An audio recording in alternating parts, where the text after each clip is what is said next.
Hey guys, John from Camp Manatee, and today I'm going to be talking about Cube Quest. I love this game.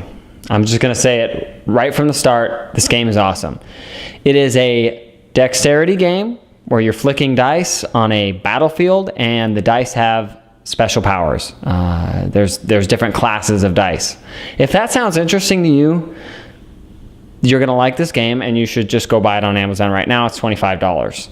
If you're still on the fence, let's take a look at components and how you play. So let's take a look. What do you actually get with Cube Quest? Well, the first thing I have to tell you is you get these cool mousepad-esque play mats, and you get 2 of them, and this is your battlefield. Now, that's the only problem with this game is these mats come in this box, but they're too big to actually fit in the box, and so they had to fold them, and so you end up with creases.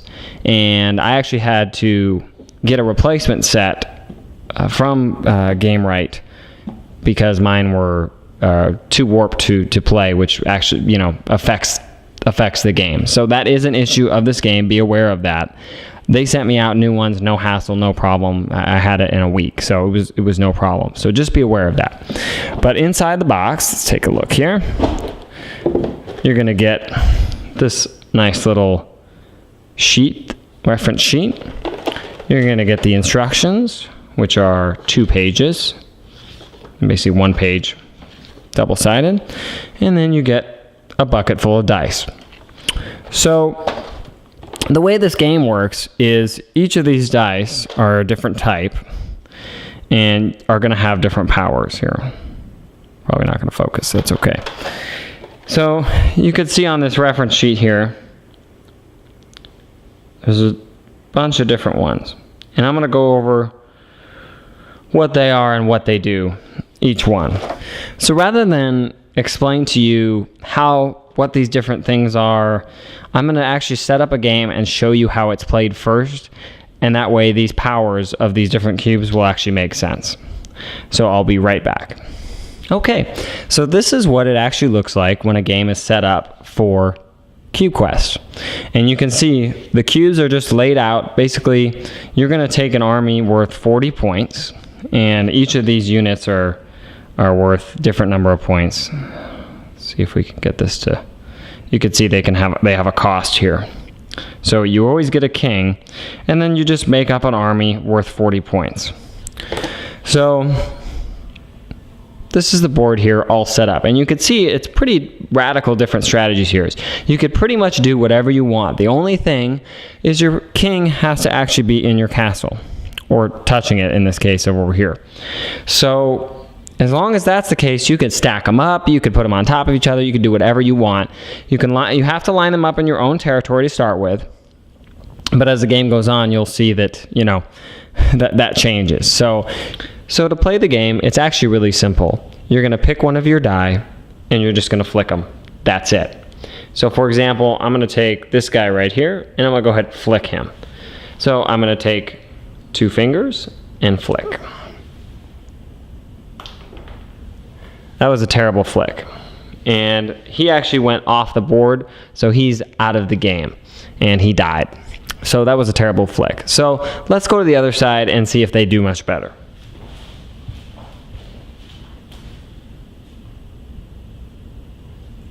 That does not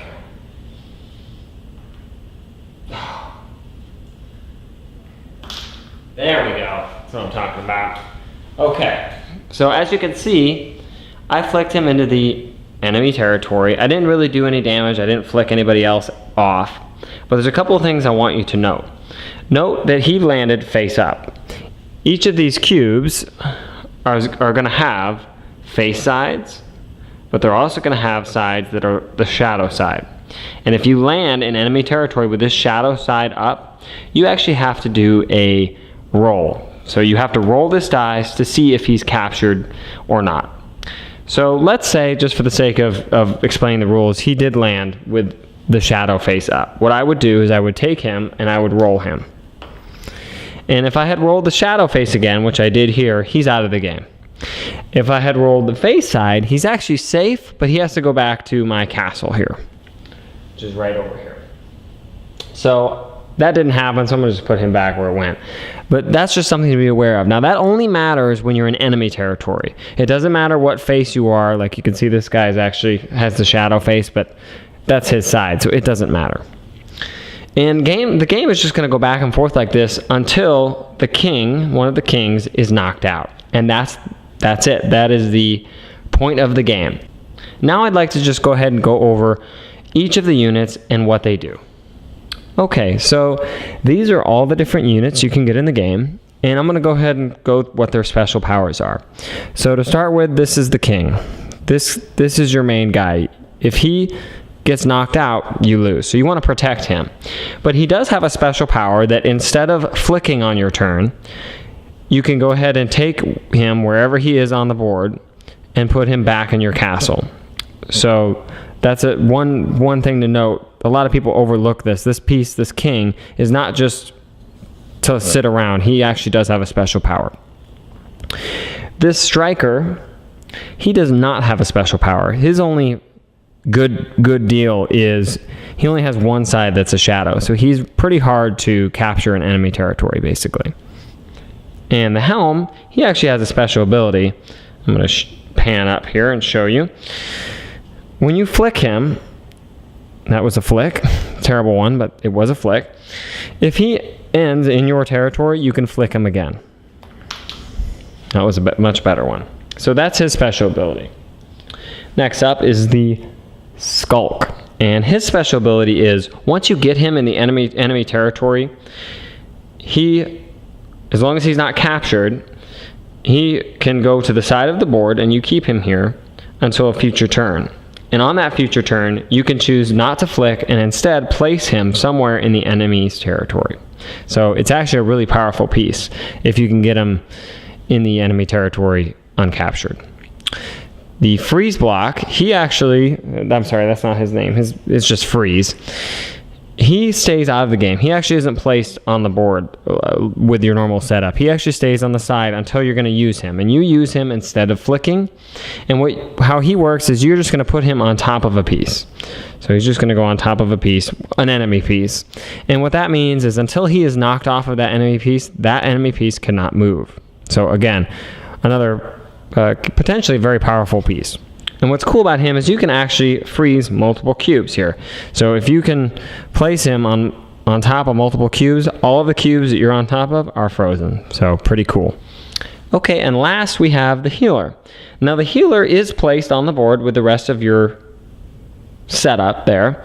And what his ability is basically you can take him off of the board and he's out of the rest of the game, but you can reclaim up to 6 points of units. And I'm just going to show you this little reference sheet here. You can see each of these units has a cost.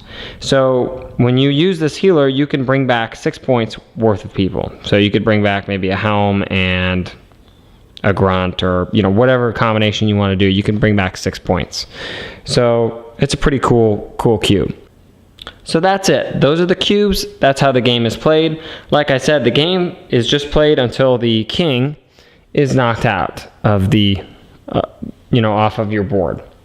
So, and oftentimes it will actually come down to king versus king. And that's always a lot of fun when you're just flicking kings at each other. So that's it for components and how to play. Okay, so that's Cube Quest. You could probably tell from my enthusiasm, I really, really like this game. It's quick setup, quick to teach. You might find a theme in my videos. I like games that are quick. That's not to say I don't like long games, because there are long games that I like very much. But I don't always have the time to play a long game. So any game that is set up, teach, play quickly, and has a little bit of depth and lots of fun, I'm on board with it. This is one of those. And it's one of those games that actually says for 2 players, but I found it works really well as almost a party game with teams of 2-on-2 or 3-on-3. 2-on-2 seems to be the sweet spot. And, you come up with strategies, and you're talking to your partner, and it's just a great time. And I can't recommend it highly enough, especially for the price. It's $25. The only thing I wish this had, and hopefully it's still coming, is expansions, because the dice that are in the game right now are a little limited, frankly. There's not a ton of different classes, but there is still variety there, and it's going to take you multiple plays before you start to get even close to bored with it. But it's just so much fun in this box, and it's one of those games that will just have you roaring with laughter because of the circumstances that happen with the dice. So if this looks interesting to you, unless you loathe dexterity games, even if you're bad at them, I'm awful at them. I mean, I'm terrible. Most of my shots go off the board, but if I can take a couple of the cubes with me, I'm okay with that. I mean, it's a blast. So highly recommended, Cube Quest.